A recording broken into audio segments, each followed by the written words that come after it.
1,50,000 మంది రష్యన్ సైనికులు Ukraine border వద్ద ఏం చేస్తున్నారు?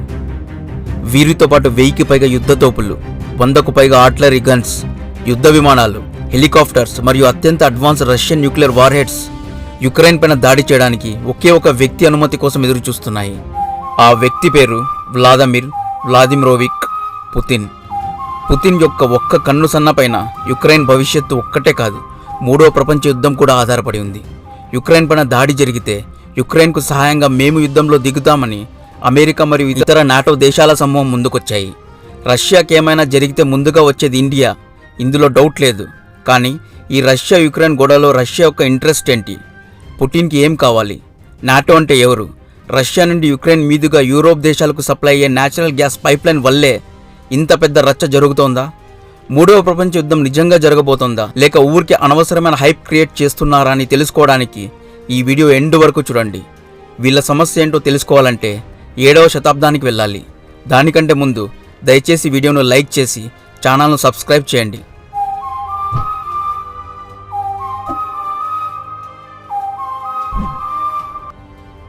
రష్యా దేశానికి రష్యా అనే పేరు యాన్షియంట్ రూస్ నుండి వచ్చింది. యాన్షియంట్ రూస్ అనేది స్లావిక్ అడవి మనుషుల యొక్క సమూహం. అప్పటి యాన్షియంట్ రూస్కు క్యాపిటల్ ఇప్పుడు ఎక్కడుందో గెస్ చేయండి. అప్పటి రూస్కు క్యాపిటల్గా ఉన్న ప్రదేశం ఇప్పుడు కియోవ్లో ఉంది, అంటే ఇప్పటి యుక్రెయిన్లో ఉంది. సో యుక్రెయిన్ అనేది చాలా ఏళ్ల ముందు నుండి రష్యా యొక్క భాగమే. 1922లో సోవియట్ యూనియన్ ఫామ్ అయిన తర్వాత యుక్రెయిన్ సోవియట్ యూనియన్లో ఒక భాగంగా ఉండేది. కానీ ఎప్పుడైతే 1991లో సోవియట్ యూనియన్ యొక్క కూటమి కూలిపోయిందో అప్పుడు అన్య దేశాలతో పాటు యుక్రెయిన్ కూడా సపరేట్ దేశంగా అవతరించింది. యుక్రెయిన్ డెమోక్రసీని అనుసరించింది. తర్వాత ఎలక్షన్స్ జరిగాయి, ప్రభుత్వాలు నిర్మింపబడ్డాయి. కానీ యుక్రెయిన్లో ఉన్న 60% ప్రజలు రష్యన్స్. వీరు రష్యన్ భాష మాట్లాడతారు అండ్ వీరికి రష్యన్ కల్చర్తో అవినాభావ సంబంధం ఉంది. యుక్రెయిన్లో ఉన్న రష్యన్ ప్రజల్లో కూడా రష్యా యొక్క ఇన్ఫ్లుయెన్స్ ఎక్కువగానే ఉంది. 2013 వరకు యుక్రెయిన్లో నిర్మింపబడ్డ ప్రభుత్వాలు రష్యా మద్దతుతోనే నిర్మించబడ్డాయి. 2013లో విక్టర్ నేతృత్వంలోని యుక్రెయిన్ ప్రభుత్వం రష్యాతో చాలా క్లోజ్గా ఉండేది. యుక్రెయిన్లో పెరుగుతున్న రష్యా ప్రభావం అక్కడి లోకల్ యుక్రెయినియన్ జాతి ప్రజలకు నచ్చలేదు. యుక్రెయిన్ జాతి ప్రజల సమూహం ప్రభుత్వం పైన తిరగబడ్డారు. ప్రజల ఉద్యమం యొక్క ఫలితం విక్టర్ రాజీనామా ఇచ్చి ప్రాణాలు కాపాడుకొని యుక్రెయిన్ నుండి పారిపోయాడు. తర్వాత 2014లో ఎలక్షన్స్ జరిగాయి. కొత్త ప్రభుత్వం వచ్చింది. కొత్తగా వచ్చిన ప్రభుత్వం రష్యాకు యాంటీగా ఉండేది, అంటే పుటిన్కు యాంటీగా ఉండేది. కొత్త ప్రభుత్వం రష్యా యొక్క శత్రు దేశాలతో స్నేహం చేయసాగింది. అమెరికాతో రిలేషన్స్ పెంచుకుంది. యుక్రెయిన్ తమను కాదని అమెరికా వైపు చూడడం పుటిన్కు నచ్చలేదు. యుక్రెయిన్ నాటోలో మెంబర్షిప్ కోసం ట్రై చేయడం పుటిన్ పుండు మీద కారం చల్లినట్లయింది. ఇక్కడ నాటో అంటే నార్త్ అట్లాంటిక్ ట్రీటీ ఆర్గనైజేషన్. ఈ నాటో ఎప్పుడు ఫామ్ అయిందంటే 2వ ప్రపంచ యుద్ధం తర్వాత 2 దేశాలు సూపర్ పవర్స్గా మారాయి. ఆ 2 దేశాల్లో ఒకటి అమెరికా, రెండవది సోవియట్ యూనియన్. సోవియట్ యూనియన్ అంటే ఇప్పటి రష్యా. ఎక్కడ సోవియట్ యూనియన్ యూరోప్లోని చిన్న చిన్న దేశాలను తన పవర్ చూపించి ఆక్రమిస్తుందో అని అమెరికా, కెనడా మరియు యూకే దేశాలు యూరోప్లోని ఇతర దేశాలతో కలిసి 1949లో స్టార్ట్ చేసిన ఆర్గనైజేషన్ పేరు నాటో. ఈ నాటో యొక్క లక్ష్యం పరస్పరం రక్షించుకోవడం. అంటే ఎవరైనా ఈ నాటోలోని దేశం పైన దాడి చేస్తే మిగతా నాటో దేశాలన్నీ ఒక్కటయ్యి ప్రతి దాడి చేస్తాయి. 12 దేశాలతో మొదలైన నాటో సమూహం ఇప్పుడు 30కు చేరుకుంది. ఒకవేళ యుక్రెయిన్ కూడా నాటో సమూహంలో చేరిపోతే ఎక్కువగా నష్టపోయేది రష్యానే. ఎందుకంటే యుక్రెయిన్ రష్యాతో చాలా లాంగ్ బార్డర్ను షేర్ చేసుకుంటుంది. ఇతర నాటో దేశాలు యుక్రెయిన్లో మిలిటరీ డ్రిల్స్ చేస్తాయి. బార్డర్లో శత్రు దేశాలను ఉంచుకోవడం రష్యా ఒక సెక్యూరిటీ థ్రెట్గా భావించింది.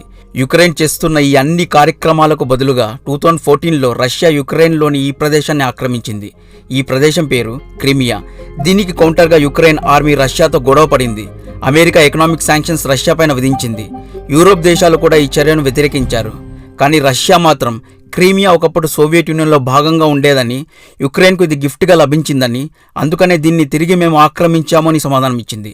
2014 నుండి ఈ రోజు వరకు యుక్రెయిన్ రష్యా మధ్య యుద్ధ వాతావరణం నడుస్తోంది. ఇదంతా బయటకు కనిపించే కదా. ఈ గొడవలో చాలా మందికి తెలియని డైమెన్షన్ ఇంకొకటి ఉంది. అది న్యాచురల్ గ్యాస్, అంటే సహజ వాయువు. రష్యా న్యాచురల్ గ్యాస్ ఉత్పత్తి చేయడంలో ప్రపంచంలోనే టాప్ లిస్ట్లో ఉన్న దేశం. రష్యా న్యాచురల్ గ్యాస్ను ప్రొడ్యూస్ చేయడమే కాదు, భూమి కింద గ్యాస్ పైప్లైన్స్ను వేసి ఇతర దేశాలకు సప్లై కూడా చేస్తుంది. రష్యాలో న్యాచురల్ గ్యాస్ ఉత్పత్తి చేసే కంపెనీ పేరు గ్యాస్ప్రోమ్. ఈ గ్యాస్ప్రోమ్ కంపెనీ రష్యన్ గవర్నమెంట్ యొక్క కంపెనీ. రష్యన్ యాన్యువల్ బడ్జెట్లో దాదాపు 35% ఈ గ్యాస్ప్రోమ్ కంపెనీ కాంట్రిబ్యూట్ చేస్తుంది. యూరోప్లోని దాదాపు అన్ని దేశాలకు న్యాచురల్ గ్యాస్ను గ్యాస్ప్రోమ్ సప్లై చేస్తుంది. రష్యాలోది చాలా పెద్ద కంపెనీ. ఈ కంపెనీ ఓనర్ పుటిన్కు చాలా కావాల్సిన వ్యక్తి. ఇక్కడ సమస్య ఏంటంటే రష్యా న్యాచురల్ గ్యాస్ను అండర్ గ్రౌండ్ పైప్స్ ద్వారా సప్లై చేస్తుంది. రష్యా నుండి యూరోప్ దేశాల మధ్య యుక్రెయిన్ దేశం ఉంది. యూరోప్లో న్యాచురల్ గ్యాస్ సప్లై చేయాలంటే యుక్రెయిన్ దేశం మీదుగానే వెళ్ళాలి. సో గ్యాస్ప్రోమ్ కంపెనీ యుక్రెయిన్ దేశం యొక్క భూమి కింద గ్యాస్ పైప్లైన్ను వేసి న్యాచురల్ గ్యాస్ను యూరోప్ దేశాలకు సప్లై చేసేది. ఒక దేశం ఇంకొక దేశం యొక్క భూమిని వ్యాపారానికి ఉపయోగించినప్పుడు రెంట్ ఎలాగైతే ఇస్తుందో అదే కాన్సెప్ట్ ఇక్కడ కూడా వర్తిస్తుంది.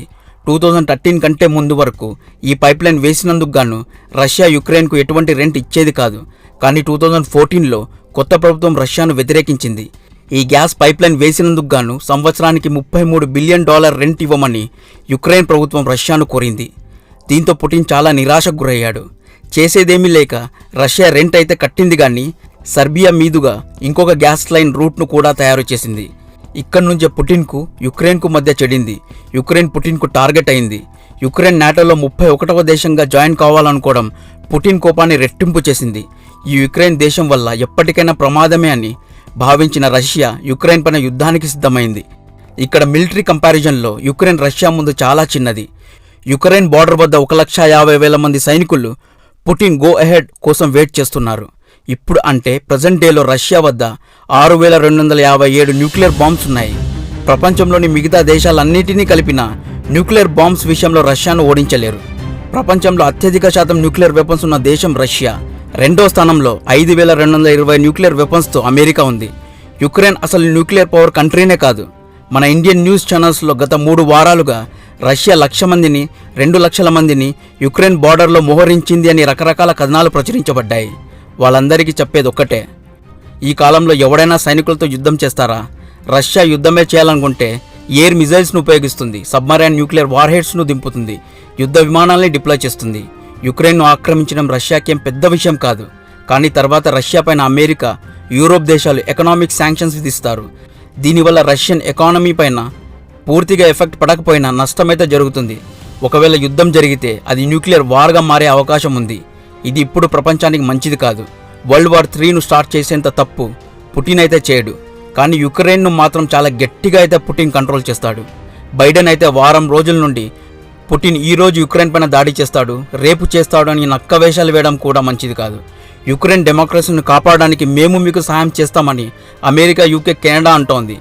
మీరు ఇరాక్, ఆఫ్ఘనిస్తాన్లో చేసింది డెమోక్రసీనా అని బైడెన్ అద్దం ముందు నిలబడి తనను తాను ప్రశ్నించుకోవాలి.